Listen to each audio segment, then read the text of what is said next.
Vamos a iniciar con una pregunta. ¿Cuál es tu razón de ser? ¿Cuál es tu razón de ser? ¿Tienes algo que te mueve a hacer las cosas? ¿Tus hijos, tu familia? ¿Te dejas llevar por la inercia o es algo lo que está inquietándote a hacer? Porque mucha gente se deja llevar por cómo va la vida. Así amanece, se levanta y así, ay, córrele del desayuno, córrele al transporte, córrele a hacer esto. Pero la pregunta es, ¿hay algo que te mueve? Tal vez alguna vez tuviste sueños, anhelos, cosas que te gustaría alcanzar, y tal vez ahorita ya los has abandonado, pues bueno, de repente como que piensa. Algunos dicen, ay, yo soñaba con una familia. Bueno, ya tengo una, más o menos. O algunos todavía están en ese proceso, ¿verdad? Tendríamos que decir, bueno, ¿cuál es tu anhelo?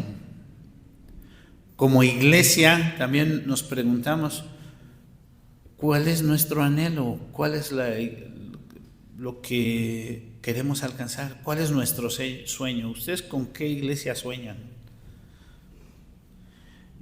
¿O cuáles deben de ser nuestros sueños como iglesia? Porque algunos soñamos con una cosa para la iglesia y algunos, pues esos no deben de ser nuestros sueños. Nuestro sueño debe de ir en un sentido. Tenemos que decir que la mayor parte de las personas no tiene un sueño, no tiene un anhelo, no tiene un propósito en la vida. Así que digan estas personas, bueno, mi propósito en la vida, muchos en algún momento lo tuvieron, en algún momento pensaron, esto, pero rápido lo abandonaron. Dios nos creó con un propósito, ¿sí? ¿Lo creen ustedes? Y cuando hablo, nos creó, también hablo de la iglesia. De la iglesia, Dios nos creó como iglesia con un propósito. ¿Cuál es la razón de ser de la iglesia? Y entonces es importante que consideremos eso, porque entonces de ahí decimos, bueno, ¿para dónde vamos como iglesia? Ustedes se han preguntado, bueno, ¿a dónde vamos como iglesia? ¿Para dónde vamos? ¿Hemos alcanzado la meta o qué es lo que debemos de hacer para alcanzar la meta? Y algunos, por ejemplo, los niños ya salieron, los jóvenes están pensando en sus metas, ¿no? Y algunas personas adultas, fíjense, voy aquí a mencionar algunas personas ya que pasaron, primero dicen los 40, después los 50, los 60, ya están pensando, ¿cuál es tu meta? ¿Para qué estamos aquí en la vida? Entonces, algunos dicen, no, pues yo ya he alcanzado esto. Y entonces, cuando nosotros tenemos una meta, fíjense, porque estamos hablando del compromiso y vamos a hablar del gran compromiso. Cuando nosotros tenemos una meta, nos comprometemos a hacer algo para alcanzarla, ¿o no? Nos deberíamos de comprometer. Si yo quiero correr el maratón, pero no estoy dispuesto a levantarme a correr, si quiero subir una montaña, si quiero estudiar una carrera, si quiero una familia, mencioné, si quiero un trabajo de esta o aquella manera, pues tengo que comprometerme a algo, ¿no? Para alcanzar cualquiera de estas cosas necesitamos caminar intencionalmente hacia ellas. Debemos dedicarle tiempo, debemos ponerlas como una prioridad. Muchas veces gastamos o malgastamos el tiempo en cosas que no son realmente importantes. Aunque nosotros mismos nos hayamos puesto una meta, no estamos trabajando para alcanzar esa meta. Así que no solo hablo, fíjense, antes decíamos, ¿qué ocupas el tiempo? ¿Cuánto tiempo dedicas a ver televisión? Ahora ya ha cambiado un poco este tema y dicen, ¿cuánto tiempo dedicas a las redes sociales? ¿No? ¿O cuánto tiempo dedicas al Facebook? Dicen que Dios permitió o inventó el Facebook, ¿sí saben eso? ¿Sí han escuchado eso? Que que Dios inventó o permitió que surgiera el Facebook para que cuando Él estemos ahí ante su presencia y nos pregunte, ¿por qué no orabas?, no tengamos respuesta. Porque no tenía tiempo, ¿no? ¿Cuánto tiempo le dedicaste a las redes sociales, no? Bueno, quiero platicarles que como iglesia pues hemos estado en algunas ocasiones haciendo esta pregunta: ¿cuál es nuestra razón de ser? Betania 2024, del siglo XXI, siglo XXI, aquí en medio de esta ciudad cosmopolita, medio de esta ciudad con tantas situaciones, violencia y corrupción y todas estas cosas. ¿Para qué nos tiene Dios aquí? ¿Cuál es el propósito de esta iglesia? Y estuvimos trabajando un poco y tratamos de involucrar a la mayoría, pero principalmente quiero decir que fueron las hermanas, algunos pocos jóvenes, que fueron los que atendieron al llamado para decir, bueno, ¿para qué estamos aquí? ¿Verdad? Que estuvimos haciendo algunas preguntas. Y después de estar pues haciendo preguntas, encuestas y dialogando y viendo un poquito, fíjense, ahorita no ahorita, ya estamos a final de mes. El mes pasado celebramos la Reforma y vimos que las 5 solas, ¿no?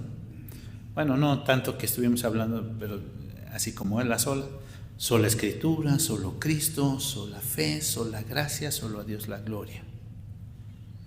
Y entonces podríamos decir que nuestra razón de ser como iglesia, si queremos encontrar nuestra razón de ser como iglesia, pues tenemos que ir a las Escrituras. ¿Por qué?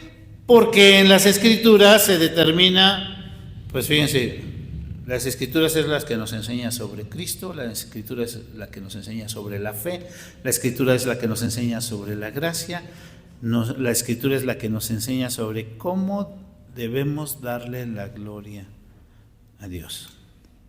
Y entonces ahorita que estamos terminando el mes del compromiso, hemos estado hablando, fíjense, cuando convocamos a los hermanos, convocamos a todos los hermanos, digo que atendieron principalmente a la femenil y los jóvenes,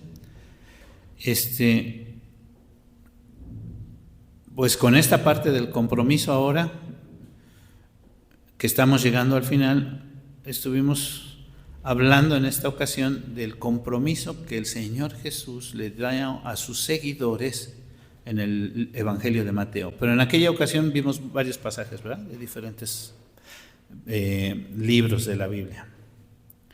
Ahorita vimos, por ejemplo, el Sermón del Monte, tenemos el compromiso de ser sal y luz, vimos cómo cuando algunos decían, yo quiero seguir a Jesús, el Señor Jesús les dice, bueno, pero tienes que saber a qué te comprometes, ¿verdad? ¿Se acuerdan que les dijo el Señor? Las zorras tienen sus guaridas, las aves tienen sus nidos, pero el Hijo del Hombre no tiene que recostar su cabeza. ¿Tú quieres seguirme? Tienes que saber a qué te comprometes. Pero en todo eso que estuvimos viendo y platicando, nos llegamos a la conclusión que algunos han llegado a esta conclusión. No somos los primeros, ni descubrimos el hilo negro, ni nada de eso, ¿verdad? La conclusión es que hay dos pasajes especiales, que podríamos decir que son resumen de para qué estamos, cuál es nuestra razón de ser. Y esos dos pasajes son el gran mandamiento y la gran comisión. El gran mandamiento, el Señor Jesús, o sea, no fue cualquiera el que dijo, el Señor Jesús, en esto solo se resume toda la ley y los profetas. Eso dijo el Señor Jesús, ¿no? O sea que si queremos ver en qué se resume toda la Biblia, el Señor Jesús dijo, en esto solo se resume. ¿En qué? Amarás al Señor tu Dios con todo tu corazón, con toda tu alma, con toda tu mente, con todas tus fuerzas. Y a tu prójimo como a ti mismo, ¿no? Y ese pasaje o ese texto se repite por lo menos 4 veces en la Biblia. O sea, que es algo importante. No lo dijo cualquier persona, y el Señor Jesús lo dijo, y lo encontramos en el Antiguo Testamento y lo encontramos en el Nuevo Testamento. El gran mandamiento. Y el otro pasaje es el que acabamos de leer ahorita. Mateo 28, que es conocido como la Gran Comisión. Este pasaje, si no se repite literalmente, esta instrucción que da el Señor Jesús, la encontramos en todos los evangelios y en casi todas las cartas paulinas. Id y haced discípulos. La Gran Comisión. Fíjense, en Marcos 16 dice, y les dijo, id por todo el mundo y predicad el evangelio a toda criatura, y el que creyere y fuere bautizado será salvo, el que no creyere será condenado. En Lucas hay varios puntos, lugares donde el Señor Jesús les encomienda a sus discípulos, pero uno que leo ahorita es Lucas 24 y les dijo, 24:46, y les dijo, así está escrito y así fue necesario que el Cristo padeciese y resucitase de los muertos al tercer día, y que se predicase en su nombre el arrepentimiento y el perdón de pecados en todas las naciones, comenzando desde Jerusalén. Y vosotros sois testigos de estas cosas. Y luego el resumen del Evangelio de Juan. Ahí en el Evangelio de Juan, bueno, primero les dice el Señor Jesús en el capítulo 20, entonces Jesús les dijo otra vez, pasa a vosotros, como el Padre me envió, así también yo los envío. Y decía que el resumen de ese capítulo, de ese libro, podríamos decir, el Evangelio de Juan, está en los versículos 30, capítulo 20, versículos 30. Hizo además Jesús muchas otras señales en presencia de sus discípulos, las cuales no están escritas en este libro, pero estas se han escrito para que creáis que Jesús es el Cristo, el Hijo de Dios, para que creyendo tengáis vida en su nombre. Y además, repito, en varios pasajes se describe esta instrucción. Hechos 1:8, a muchos creo que se lo saben de memoria, ¿verdad? Como dice Hechos 1:8, pero recibiréis poder cuando haya venido sobre vosotros el Espíritu Santo y me seréis testigos en Jerusalén, Judea, Samaria y hasta lo último de la tierra. Y entonces, hoy vamos a mencionar brevemente el gran compromiso, que entonces es, ¿cuál es? La Gran Comisión. En este pasaje el Señor Jesús le está diciendo a sus discípulos y le está diciendo a su iglesia, ¿para qué existe la iglesia? Entonces nosotros, Iglesia Betania, si queremos saber para qué estamos aquí en este siglo XXI, es que dije hace rato 2021, en este siglo XXI, tenemos que ir a la Biblia y decir, para esto puso el Señor Jesús a la iglesia. Y estamos diciendo que estamos hablando del compromiso. ¿Por qué? Porque estamos a final de año, viene la Navidad y a muchos se les olvida, ¿para qué es la Navidad? Para recordar qué, para hacer fiestas, para comer rico, para compartir regalos. La Navidad es Jesús, la Navidad es el Evangelio, la Navidad es compartir las buenas nuevas de salvación. Si se vean cómo muchas veces se pierde el propósito, se pierde la razón de ser, se pierde el compromiso.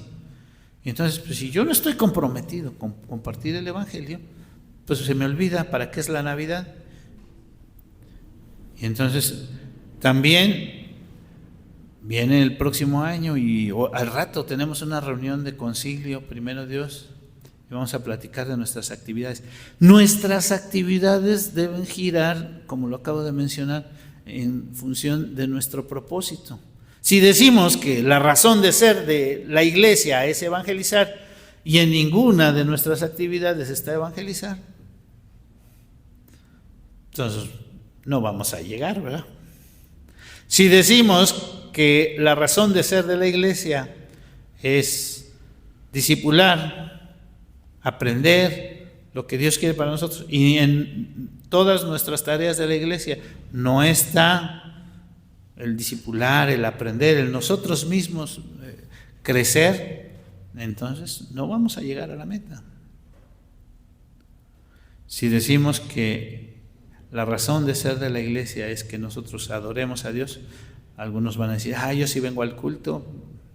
No, la adoración tiene que ver con mucho más, con lo que hago día a día, cómo sirvo y glorifico a Dios en mi día a día, ahí en la casa, ahí donde estoy.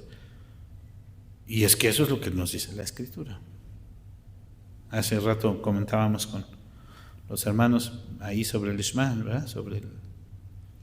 Cuando nos dice que le enseñemos a nuestros hijos, dice que prácticamente que les enseñemos cómo amamos a Dios y que les hablemos desde tempranito, desde la mañana hasta que se duerman, y que todo el día, dice el pasaje, y estando en el camino y al entrar y al salir y todo, y pegarles por todos lados, que vean la palabra de Dios. ¿Sí dice eso el texto? Sí, eso dice el texto. Y entonces tenemos ese compromiso. Vamos a ver, básicamente este pasaje nos habla de 3 compromisos, aunque podríamos hablar de los 4 aquí, porque de 4 de los 5 compromisos. Algunos ya saben a qué me estoy refiriendo, ¿verdad? De 4 de los 5. Mateo 28, 16 al 20. Pero los 11 discípulos se fueron a Galilea, al monte donde Jesús les había ordenado, y cuando le vieron, le adoraron. Ahí estoy hablando ya de uno. Pero algunos dudaban. Jesús se acercó y les habló diciendo: toda potestad me es dada en el cielo y en la tierra. Adoraban, a pesar de la circunstancia, donde sea, le adoraban. Algunos dudaban, ¿verdad?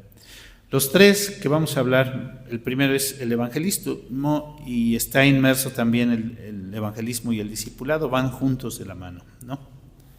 Jesús se acercó y les habló diciendo, versículo 19, ¿sí lo tienen? ¿Cómo dice? Porque ahí está la instrucción, ¿sí? Dice que, por tanto, id y haced discípulo a todas las naciones, bautizándolos en el nombre del Padre, del Hijo y del Espíritu Santo.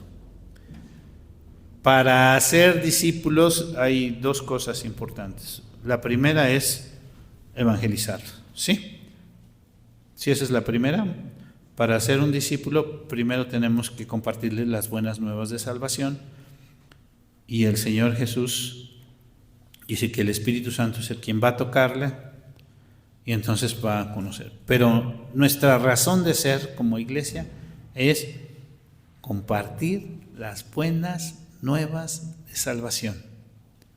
Repito, nuestra razón de ser como iglesia es el evangelismo, compartir que el Señor Jesús vino, murió por nuestros pecados para darnos vida, y la razón por la que celebramos Navidad es porque celebramos a aquel que vino y dejó su naturaleza divina, dejó su trono de gloria y se humanó para que nosotros podamos tener vida. No dejó su naturaleza divina, nunca dejó su naturaleza divina. Pero algo cierto es que vamos a Romanos 10, quisiera invitarles a que fuéramos ahí a Romanos 10 y leyéramos a partir del versículo 13.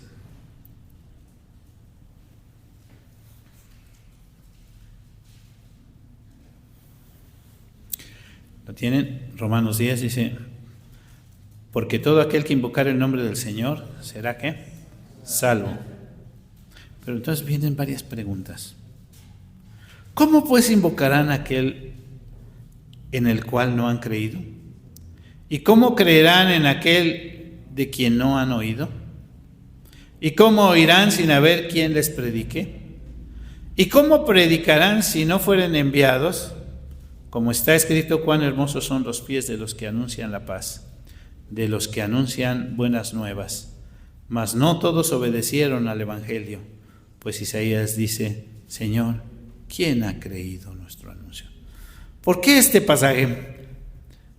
Porque estamos hablando de nuestra razón de ser como iglesia. Y a mí, como pastor, me preocupa mucho la parte de y cómo invocarán a aquel en cual no han creído. Pues bueno, tenemos que ir y compartir, ¿verdad? Y aquí va el proceso. ¿Y cómo creerán en aquel de quien no han oído?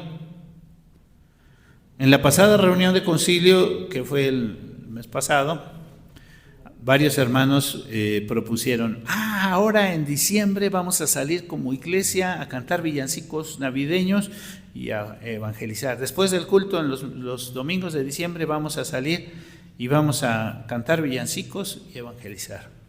Pero dije, está bien, hermanos, vamos a ver qué estribillos vamos a cantar. Hasta ahorita todavía no recibo ningún estribillo que digan vamos a cantar, pero estamos listos para la próxima semana salir.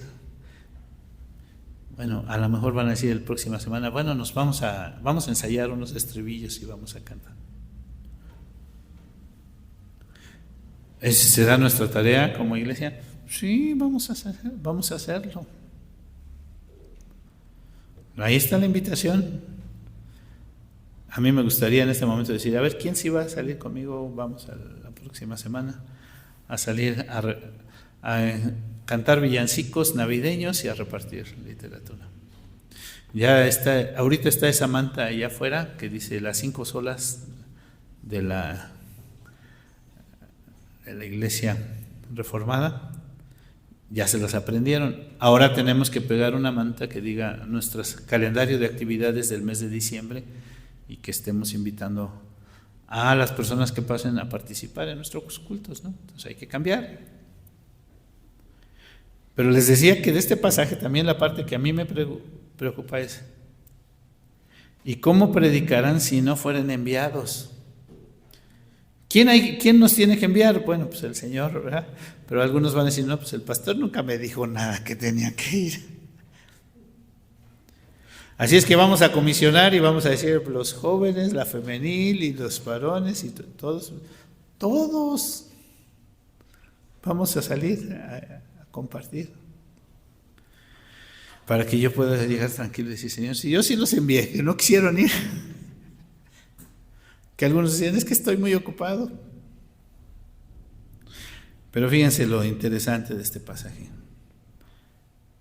Cuán hermosos son los pies de los que anuncian la paz. Ya leemos esto en el Salmo 126, ¿verdad? Cuán hermosos son los pies. Y en Isaías también habla sobre esto. Pero el 16, ¿cómo dice el 16? Mas no todos obedecieron al Evangelio. Y dice, ¿por qué? ¿Por qué no todos obedecieron al Evangelio? ¿Por qué? Pues Isaías dice, Señor, ¿quién ha creído nuestro anuncio? Y algunos, fíjense, les voy a decir cuál es la crítica de algunas iglesias hacia nosotros presbiterianos de por qué no evangelizamos. Repito, voy a decir por qué algunas iglesias hermanas dicen, los presbiterianos no predican porque ellos creen pues que en la elección, ¿no? Y ya como pues el que se va a salvar es que es elegido, pues se va a salvar de todos modos, al fin ya Dios ya lo predestinó. Pero esa no es un pretexto para no evangelizar, hermanos. ¿Ustedes saben quiénes son los que se van a salvar? ¿Cómo dice la orden de aquí de la Gran Comisión?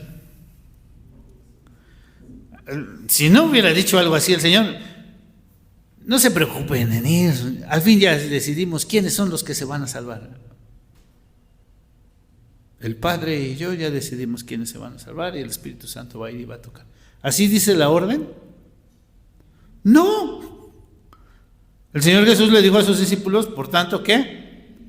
Id. Nuestra tarea, nuestro compromiso, nuestra obligación, nuestra razón de ser como iglesia, para lo que estamos aquí y porque nosotros tenemos esa encomienda directamente del Señor Jesús, es ir y predicar el Evangelio.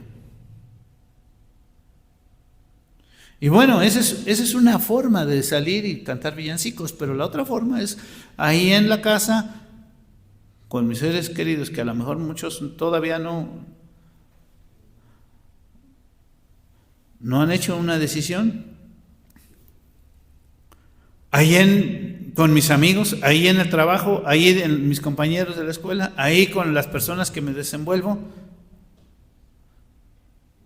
El primer compromiso que vimos en este mes fue ser sal y luz. Ahí es donde tengo que ser sal y luz, porque una luz no se esconde debajo de la mesa, no se esconde.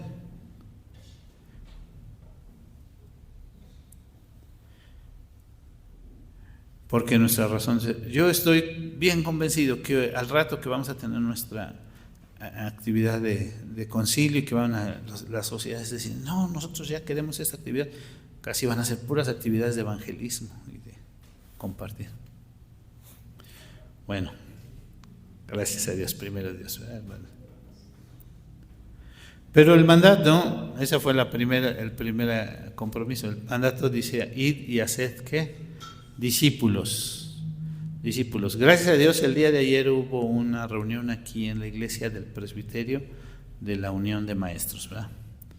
Y por ahí vi hace rato que están buscando un texto lema. Yo dije, pues ¿cuál texto lema del discipulado sino el 222? ¿Sí saben cuál es el 222? ¿Todos saben cuál es el 222?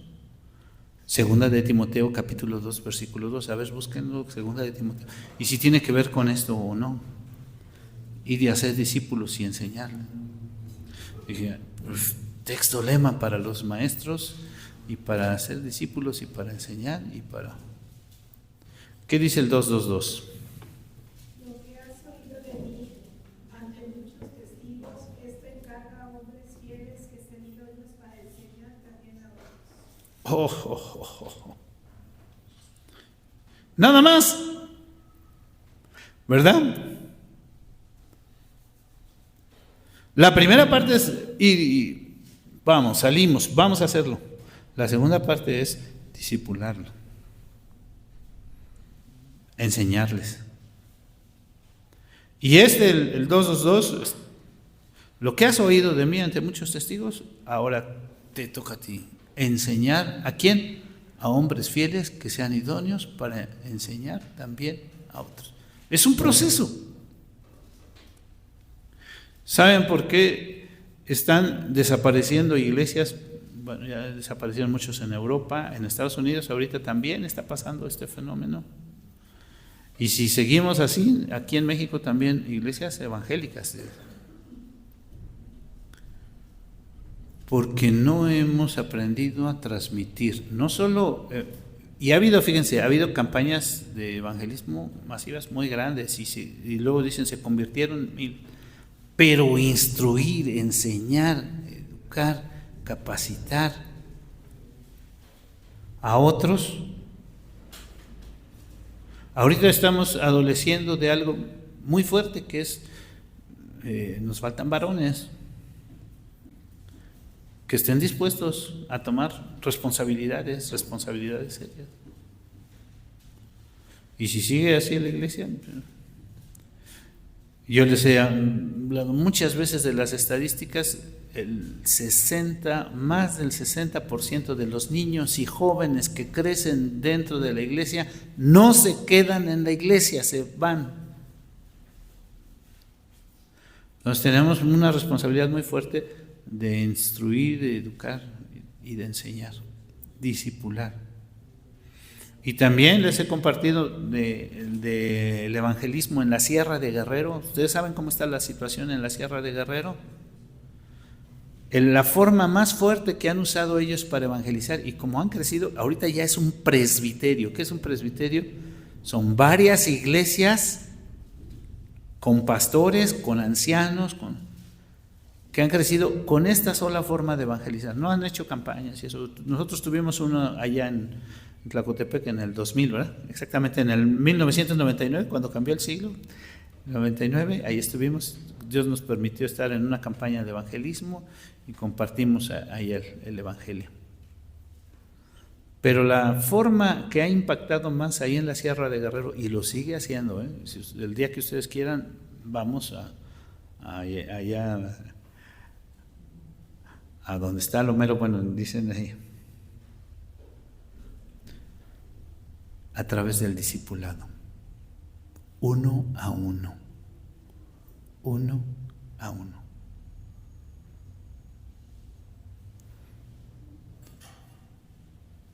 Pero yo voy, me comprometo a que me discipulen, y entonces mi compromiso es yo discipular a uno más. Entonces, ir discipulando de uno en uno, de uno en uno. Y así se ha multiplicado.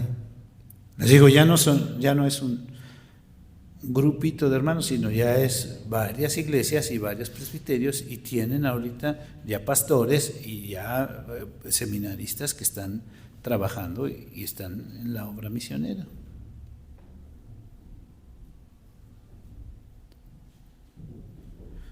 ¿Cómo?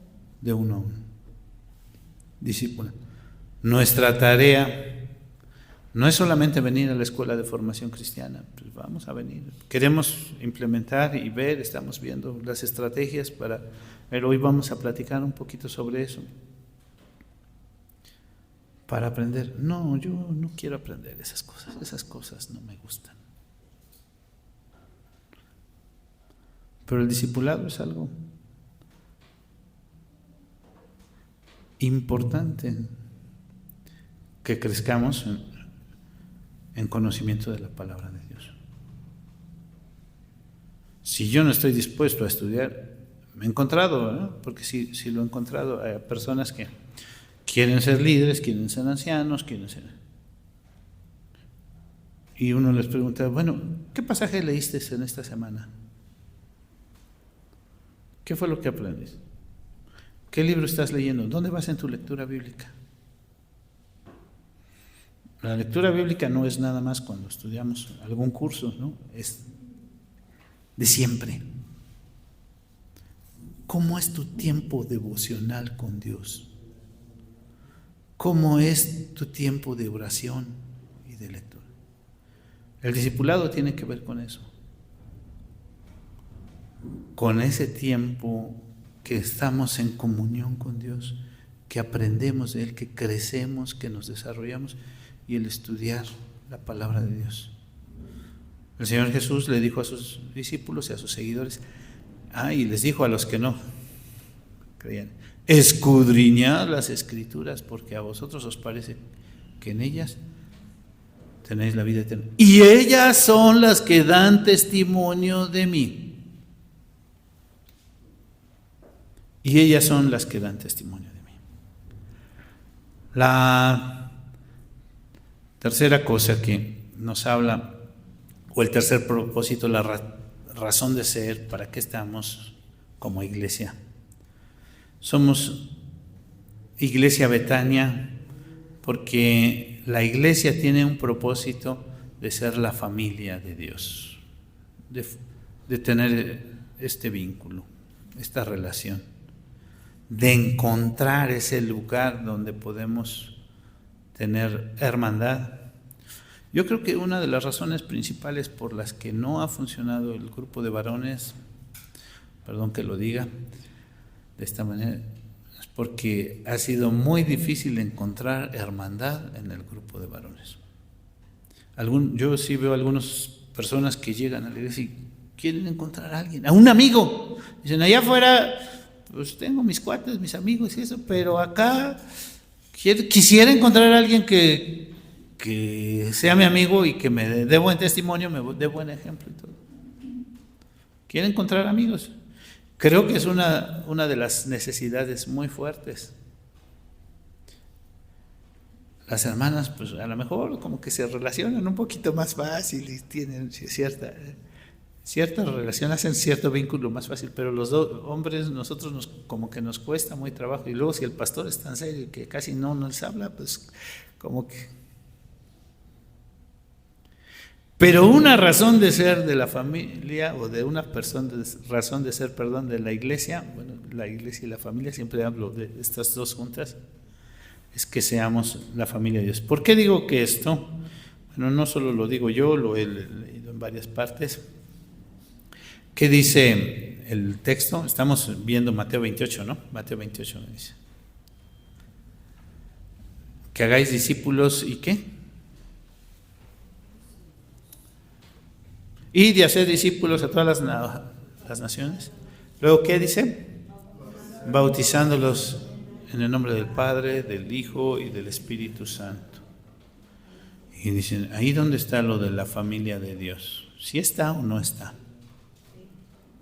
Hoy estábamos hablando sobre el bautismo y el bautismo de infantes, que muchos también como que les cuesta trabajo, esa parte del bautismo de infantes.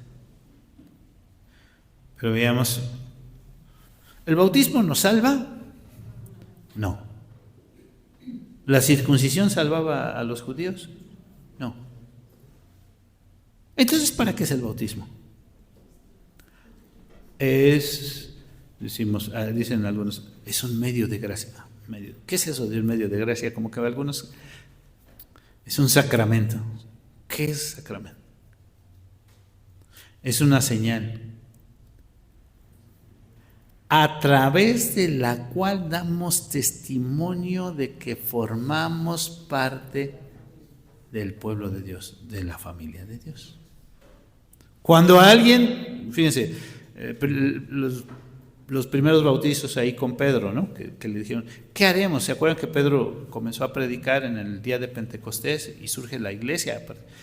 El Señor toca los corazones y se acerca a la multitud y le dice a Pedro, ¿qué haremos después de oír todo lo que Pedro acababa de decir? Dice, arrepentíos y ¿qué? Y bautícense. Quiere decir que a través de ese acto dan testimonio de que creen en el Evangelio y que quieren formar parte del pueblo de Dios. Entonces, una razón de ser de la iglesia es que integremos a esta familia y que formemos parte de esta familia que se llama el pueblo de Dios. El pueblo de Dios. Y la Biblia da mucho testimonio acerca de esto. Miren, vamos a Efesios 2.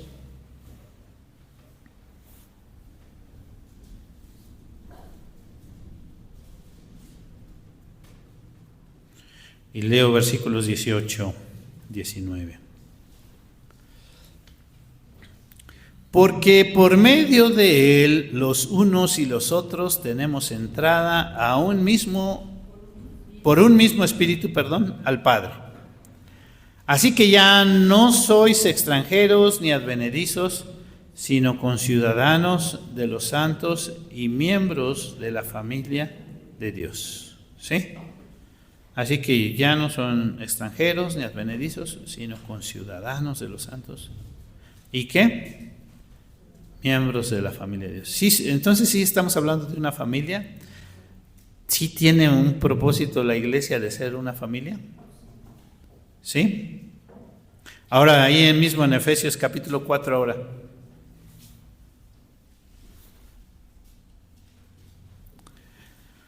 Por lo cual desechando, versículo 25, ¿verdad? Capítulo 4, versículo 25. Por lo cual desechando la mentira, hablad verdad cada uno con su prójimo, miembros los unos de los otros. Porque somos miembros los unos de los otros. ¿Sí somos miembros de la familia Betania? Ay, como que ya no oí muy claro. ¿Sí somos miembros de la familia Betania? Ay, algunos sí, ay, ya me tranquilizó un poquito más. ¿Sí somos miembros de la familia de Dios? Quería platicarles, allá afuera está el letrero que dice Betania, ¿verdad? Y dice Betania, la casa de los amigos de Jesús. Betania no quiere decir la casa de los amigos de Jesús, porque algunos, ¿eso quiere decir Betania? No, la casa de las... Betania quiere decir, algunos dicen que es lugar de dátiles, eso es más o menos lo que quiere decir la palabra Betania. Así como Betlehem quiere decir Betlehem, casa de pan. Pero ¿por qué entonces le pusieron Betania, casa de los amigos de Jesús? Porque en Betania, bueno, y sí quiero que pues, todos los de Betania deben de saber por qué le pusimos Betania, casa de los amigos de Jesús. En Betania vivían los amigos de Jesús.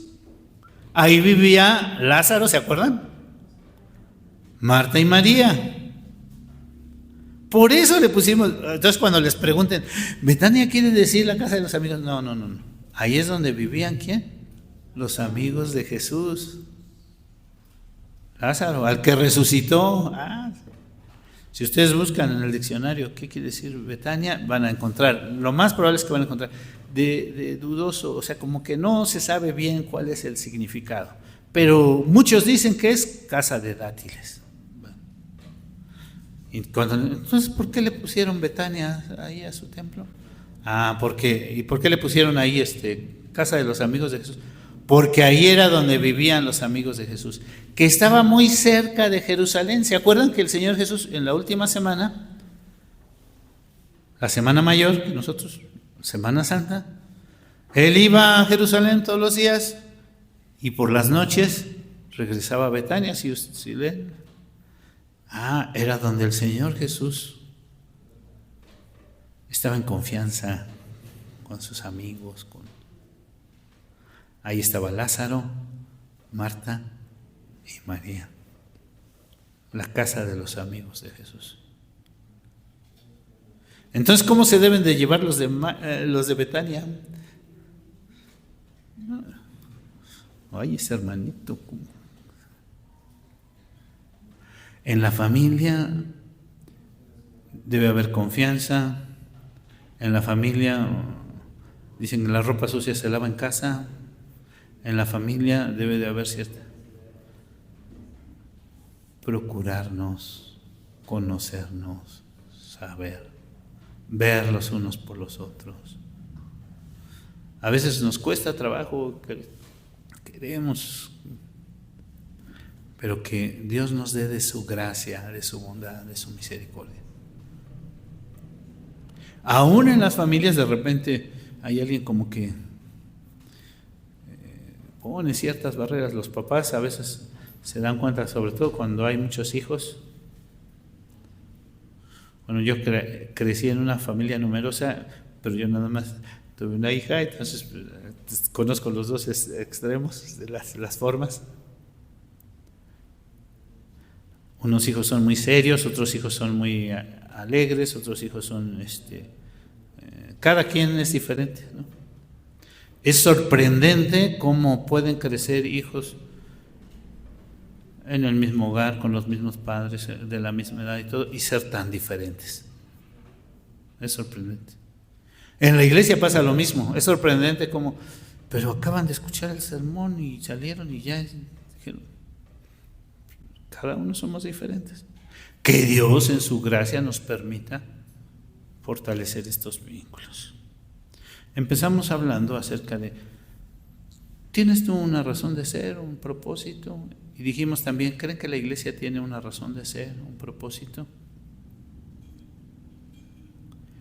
Sí, la invitación en esta hora es, si tú no has pensado, o no lo piensas seguido, te invitamos a que lo pienses.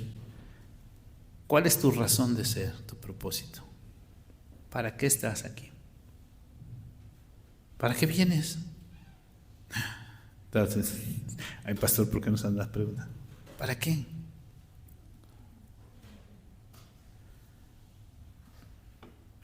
La razón de ser y nuestro propósito está aquí, la palabra de Dios.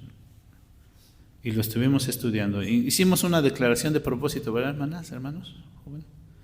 Esperamos ya pronto pegarla ahí. Nosotros, la iglesia Betania, dijimos, aquí es. Nuestra invitación es, primero, si tu propósito, ¿se acuerdan que cantamos hace rato?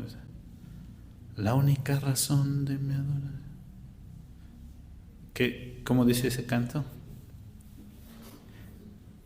Mi única verdad está en ti. Eres mi luz. O sea, ¿realmente es eso? Eso se lo cantamos al Señor. Le dijimos, tú eres todopoderoso, y le dijimos, tú eres la única razón que tengo para vivir.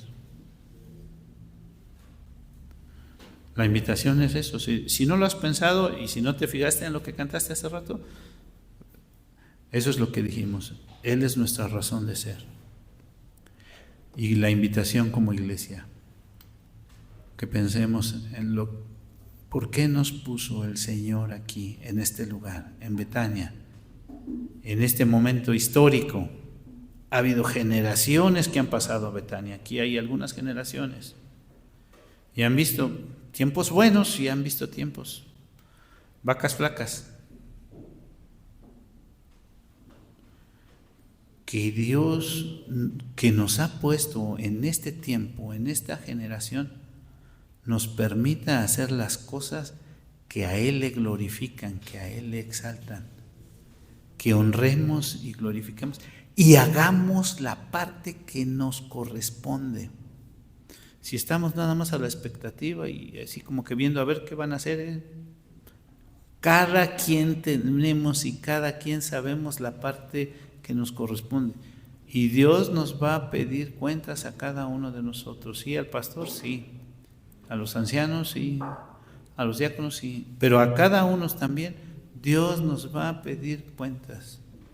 Yo te puse aquí con este propósito. ¿Sí dice así la parábola de los talentos? Yo te puse. Es que tuve miedo y me escondí y ya no supe. Eso contestó uno, ¿verdad? ¿Se acuerdan? Pero a algunos les dijo, y esa es nuestra invitación, que Dios nos diga en su momento: bien, buen siervo y fiel, sobre poco has sido fiel, sobre mucho te pondré. Entra en el gozo de tu Señor. Dios nos ha puesto aquí con un propósito. Tiene una razón, no es casualidad. Dios nos ha puesto aquí con un propósito. La invitación es: atendamos el llamado y el propósito por el cual Dios nos ha puesto en este lugar. Vamos a orar.